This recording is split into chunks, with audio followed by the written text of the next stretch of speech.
es el contacto con Radio Libertad para compartir esta mañana de jueves. Y entre los temas destacados, sin dudas, esta semana hubo mucha movilización por parte de Gustavo Cordera, ¿no? El cantante ex vocalista de Bersuit Vergarabat, que entiende él fue censurado en el año 2016 cuando, bueno, reprodujo, o mejor dicho, dejó algunas declaraciones en su presentación allí ante estudiantes de periodismo justamente. Se refirió a lo que fue un caso justamente de abuso que pesaba contra Cristian Aldana, el cantante del Otro Yo, y bueno, dejó frases muy desacertadas, repudiables, justamente en una escuela de periodismo donde siempre va a haber alguien que te va a estar filmando, te va a estar tomando lo que decís, y obviamente a Gustavo Cordera se lo censuró, como él mismo dice. En 2016 le cabió una pena justamente, una probation, una suspensión que se había dado por parte de el juzgado que entiende, se lo había denunciado. Y lo cierto es que se le impuso una serie de condiciones, entre las que estaban la realización de recitales a beneficio y un pedido de disculpas público por parte del cantante. En el caso intervinieron los fiscales María Piqué, en representación de la Fiscalía Federal número 7, y Mariela Lobezeta, a cargo de la Unidad Fiscal Especializada en Violencia contra las Mujeres. Bueno, desde allí no hubo aparición prácticamente de Gustavo Cordera, no se emitían sus canciones y por supuesto la sociedad toda repudió de alguna manera al cantante. Siguió lanzando discos y en este último tiempo hizo una aparición pública. Uno entiende por ahí para limpiar la imagen, qué sé yo. Una de las primeras apariciones se dio en el programa de Otro Día Perdido de Mario Pergolini, por ejemplo, y luego la visita que se dio a Gelatina, el streaming que conduce Pedro Rosenblatt, ¿no? Donde, bueno, también se cuestionó mucho al conductor. Es más, mucha gente dejó de seguirlo, mucha gente se bajó del streaming. Y para entender esta cuestión, las cuestiones que tienen que ver con lo que uno dice, la censura luego de parte de la sociedad, estamos en contacto con el doctor Nicolás Papaya, abogado y psicólogo, doctor y máster en Derecho, especialista en género y violencias, docente e investigador. Nicolás, doctor, muy buenos días, bienvenido a Radio Libertad. Javier Roselot lo saluda. Hola, ¿qué tal? Muy buenos días, Javier. No sé si me están escuchando. Perfecto, perfecto, Nicolás, perfectamente. Es un gusto saludarte. Estamos vía Zoom, así que para aquellos que se quieran sumar a nuestro canal de Radio Libertad 99.1 en YouTube, lo pueden hacer para, bueno, también sumarse a este diálogo, a esta charla que tenemos y entender justamente estas cuestiones que se van dando cuando alguien, una persona pública y muy reconocida como lo es Gustavo Cordera, reproduce este tipo de cuestiones y el impacto que tiene, ¿no? Porque, bueno, fueron fuertes las declaraciones que dejó desde el 2016, bueno, le cabieron varias penas y en este último tiempo comienza como a reaparecer y a mostrarnos un Gustavo Cordera, el más buenito, arrepentido y demás, como para limpiar esa imagen, ¿no? Que tiene que ver con lo difícil que se hace por ahí a los varones y en este sentido, precisamente a Cordera, hacerlo, ¿no? Exacto, sí, a mí me parece que este caso, digamos, de alguna manera es muy interesante para poder pensar más allá de la individualidad de Cordera o en este caso también de los últimos días de Pedro Rosenblatt, ¿no? Que Mm. es, porque digamos, por lo general siempre tendemos como a puntualizar en el personaje, pero me parece que es mucho más importante poder analizar o tomar este caso para analizar qué nos pasa como sociedad en relación con estos temas, Sí. ¿no? Y en primer lugar, en ese sentido, me parece que es de resaltar, como bien vos mencionabas en la introducción de este tema, lo aberrante de las declaraciones de Cordera en su oportunidad, ¿no? Declaraciones que alientan lo que hemos denominado como la cultura de la violación, que tiene que ver precisamente con esta naturalización de que los cuerpos de las mujeres y también de otros sujetos feminizados son objetos, digamos, que pueden ser manipulados al antojo de los varones. Precisamente Claro. porque lo interesante de esto es señalar que a los varones se nos enseña que tenemos esos cuerpos a disposición, ¿sí? Es decir, que tenemos un estrecho vínculo, un estrecho margen ahí entre cómo se nos enseña precisamente a ser varones y el ejercicio de la violencia. Y eso implica que para ser reconocidos como varones en la sociedad estamos habilitados a ejercer violencia respecto de otras personas. A mí me gusta siempre sintetizarlo de esta manera. Cuanto más violentos, más machos se nos reconoce. Claro. ¿Sí? En segundo lugar, también me parece que es muy importante poder reflexionar en torno a la cancelación como un método de lucha, podríamos decirlo así, frente a este tipo de actos de violencia. ¿Sí? En mi opinión particular, y puede ser una opinión muy debatida, muy discutida, yo creo que ninguna cancelación es positiva, ninguna cancelación debería ser el método que utilicemos como sociedad precisamente para responder frente a estos actos de violencia. Porque cuando cancelamos a alguien, estamos negándole la palabra, y si le negamos la palabra, estamos negando también su propia condición de humanidad. Mm. Entonces yo creo que tenemos que encontrar otras alternativas para poder hacer frente, para poder rechazar cualquier manifestación de violencia, no necesariamente algo que tenga que ver con el debate en torno a estos temas de género. Y el otro tema, que también es el que trae, digamos, a la luz esta semana, es la dificultad que tenemos los varones cuando hablamos precisamente entre varones de reconocernos, como decía al comienzo, como sujetos que ejercemos violencia. Siempre es mucho más sencillo señalar al otro, ¿sí? Identificar al otro como aquel que ejerce violencia, pero no hacernos cargo de lo que nosotros reproducimos cotidianamente. Esto es muy, digamos, común de observar. Quizás somos mucho más, digamos, o reconocemos con mucha más facilidad cuando, por ejemplo, tenemos alguna amiga víctima de violencia, ¿sí? Eso por lo general es mucho más sencillo de encontrar.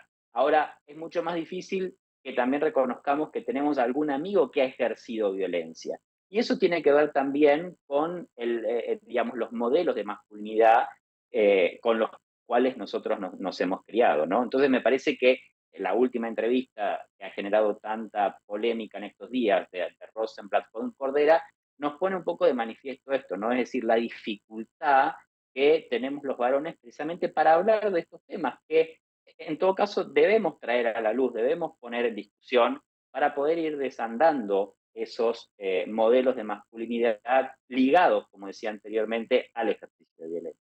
Claro. Entiendo también que pasa por la cuestión de un mea culpa forzado quizás por parte del entrevistador. Como decías, no está mal cancelar a la persona que haya dicho eso, porque también es una forma de darle un derecho a réplica y que pueda arrepentirse quizás de lo que dijo. Hay que tener en cuenta también que en este último tiempo es como que se está dando mayor visibilidad al cantante que fue cancelado como cantante. No sé como persona, creo que un poco más, obviamente, después de estas declaraciones, bueno, se lo llevó a la justicia y demás. También pasa por ahí, ¿no? Esa cuestión de bueno, sí, está mal lo que hice, trayendo a esta persona luego de las barbaridades que había dicho hace un tiempo atrás, pero quizás el hombre tiende a cambiar eso que había dicho, en el caso de Cordera, ¿no? Mira, o sea, es muy difícil y sería medio irresponsable de mi parte analizar el caso particular de Cordera porque no tengo conocimiento, digamos, del proceso personal Pero que ha como llevado hombre quizás, adelante.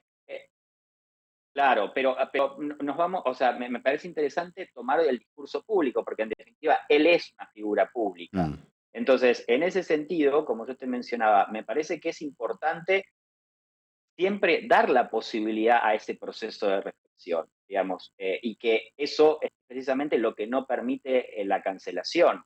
claro, Por eso yo te decía que no estoy de acuerdo con la cancelación, porque, digamos, todas las personas tenemos la posibilidad de poder reflexionar respecto de nuestros propios actos. Y me parece que en ese sentido es positivo que Cordera haya manifestado un proceso de reflexión.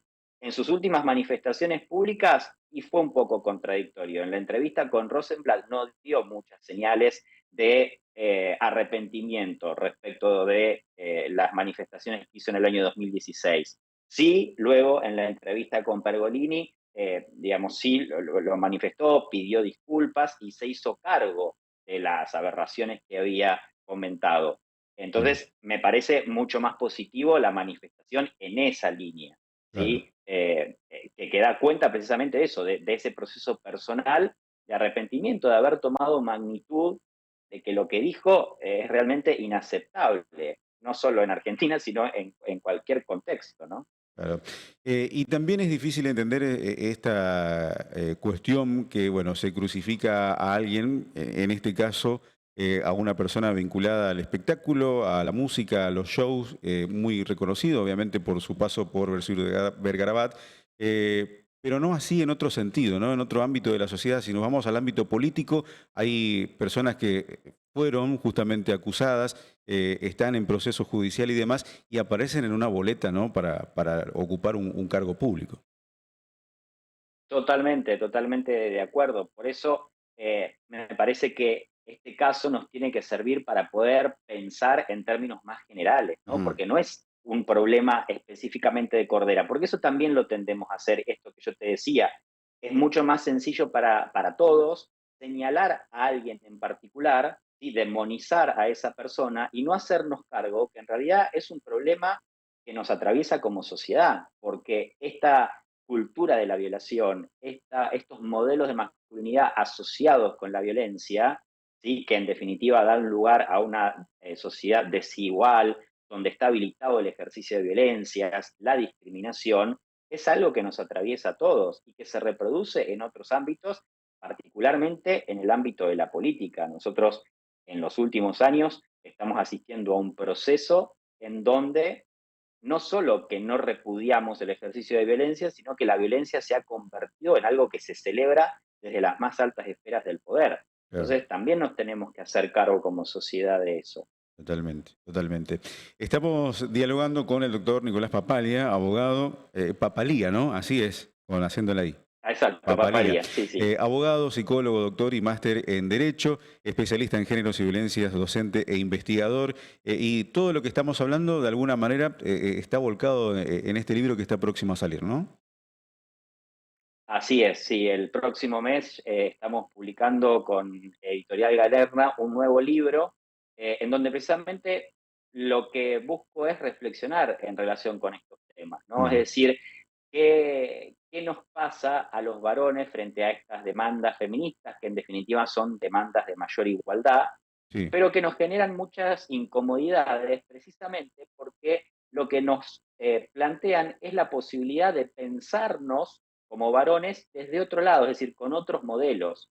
Yo creo que la incomodidad que nos han generado en estos últimos tiempos algunos planteos feministas tiene que ver con eso, precisamente con que nos piden que seamos varones de una forma diferente a la que nos enseñaron, digamos, que teníamos que ser, ¿no? O sea, esto que yo te decía anteriormente, desde chico a los varones se nos enseña que no podemos expresar nuestras emociones porque si lloramos se nos va a tildar de mujercitas, de maricones, claro. ¿sí? Entonces, ese tipo de cuestiones, que ya te digo, que nosotros vivimos desde chico, bueno, es lo que se nos está reclamando hoy que construyamos de una manera diferente. Entonces, en este nuevo libro que sale a la venta el próximo mes, precisamente lo que busco es que podamos reflexionar un poco en relación con eso, que repensemos algunas de las respuestas que como sociedad hemos construido, ¿sí? En este sentido, por ejemplo, el de la cancelación o el de las intervenciones judiciales, que es lo que me toca analizar más de cerca, como bien vos decías, por mi profesión, Ujú. y en consecuencia poder pensar también colectivamente qué otros modelos de masculinidad son posibles, qué otros modelos de masculinidad construidos desde la sensibilidad, desde la igualdad, desde la democracia, son beneficiosos en definitiva para todos, porque esto también me parece que es súper importante tener en cuenta. La violencia no afecta solo a las mujeres o a las personas LGBTI más. Mm, La violencia nos afecta también a los varones. Y esto es traducible en cifras muy concretas. La mayoría de las personas que mueren en accidentes de tránsito, según las estadísticas, somos los varones. La mayoría de las personas que mueren por suicidio, particularmente suicidio adolescente, somos los varones. Ni que hablar de los sujetos de la guerra, también somos los varones. sí. Las muertes violentas vinculadas a delitos, por ejemplo, como el del narcotráfico, también somos mayoritariamente varones. ¿Y esto de qué nos habla? De que hay una naturalización absoluta de la violencia que padecemos los varones. Y eso tiene que ver, en el fondo, con cómo se construyen esos modelos de masculinidad, porque es natural para los varones reconocernos, digamos, en el ejercicio de la violencia. Entonces, si morimos también producto de esa propia violencia que nosotros generamos, no pasa nada, digamos, nadie se alerta. Y Eh, ahí me parece que es también donde tenemos que poner el foco, porque la violencia de género no es solo la violencia contra las mujeres, sino también lo que yo denomino como la violencia masculinizante, es decir, esa violencia que nosotros como varones reproducimos, pero que a su vez también sufrimos sobre nuestros propios cuerpos. Entiende. Doctor, el título del libro. El título del libro, no sé si se puede spoilear todavía, Bueno, pero, aceptado. pero sí, digamos, tiene que ver, digamos, un poco con la reflexión Ok, de este proceso, pero sí también anclado en este contexto muy particular que recién mencionábamos, ¿no? En este contexto donde la violencia parece que es una herramienta válida, promovida por las más altas esferas del poder. ok. Vamos a estar a la espera entonces como para también promocionarlo aquí en Club Social, aquí en 99.1 Radio Libertad. Doctor, un gusto haberlo tenido en contacto y bueno, que sea con mucho éxito la presentación de este próximo libro.